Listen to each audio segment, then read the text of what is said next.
രാഹുൽ ഗാന്ധി നയിക്കുന്ന ഭാരത് ജോഡോ ന്യായ് യാത്രയ്ക്ക് മണിപ്പൂരിൽ പ്രൗഢോജ്വല തുടക്കമായി. തൗബാൽ ജില്ലയിലെ സ്വകാര്യ മൈതാനത്തു നിന്നാണ് യാത്ര ആരംഭിച്ചത്. കോൺഗ്രസ് ദേശീയ അധ്യക്ഷൻ മല്ലികാർജ്ജുൻ ഖാർഗെ ഫ്ളാഗ് ഓഫ് ചെയ്തു.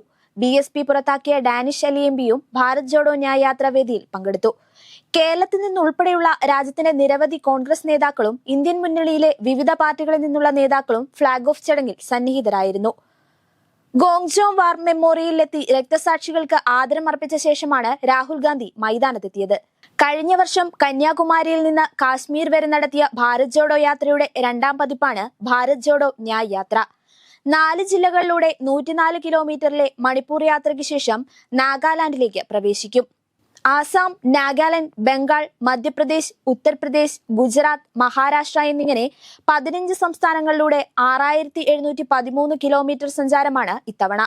ഉത്തർപ്രദേശിലാണ് കൂടുതൽ ദിവസങ്ങൾ ചെലവഴിക്കുക. 4080 കിലോമീറ്റർ ദൂരം 150 ദിവസം കൊണ്ട് പൂർണ്ണമായും കാൽനടയായാണ് രാഹുൽ ഗാന്ധി ഭാരത് ജോഡോ യാത്ര പൂർത്തിയാക്കിയത്. എന്നാൽ ഭാരത് ജോഡോ ന്യായ് യാത്രയിൽ ബസ്സിലും കാൽനടയിലുമായിട്ടായിരിക്കും രാഹുൽ ഗാന്ധി സഞ്ചരിക്കുക. ലോക്സഭാ തെരഞ്ഞെടുപ്പ് ഒരുക്കങ്ങളെ ബാധിക്കാത്ത രീതിയിലാണ് യാത്രയുടെ ക്രമീകരണം. വിലക്കയറ്റം, തൊഴിലില്ലായ്മ പ്രശ്നം മുതൽ മണിപ്പൂർ കലാപം വരെ മോദി സർക്കാരിനെതിരെയുള്ള പ്രചരണവുമായിട്ടാണ് ഇത്തവണത്തെ യാത്ര. ഇംഫാലിൽ നിന്നും ആരംഭിക്കാനുള്ള യാത്ര വേദിക്കുള്ള മണിപ്പൂർ സർക്കാരിന്റെ കർശന നിയമത്തെ തുടർന്ന് തൗബാലിലേക്ക് മാറ്റുകയായിരുന്നു. Why Nyay Yatra?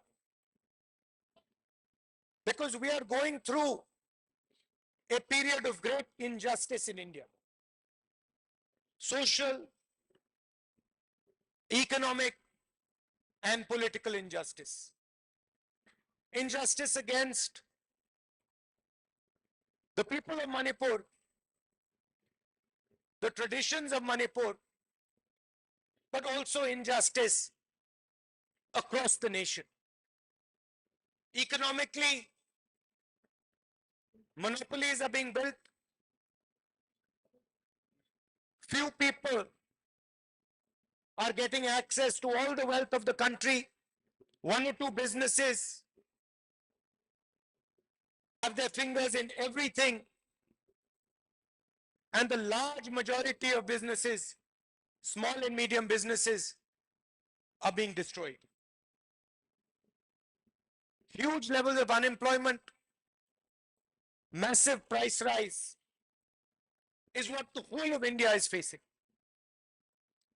On the social side, the large mass of India's people, the lower castes, Dalits, tribals, simply do not have a say in the governance system of the country.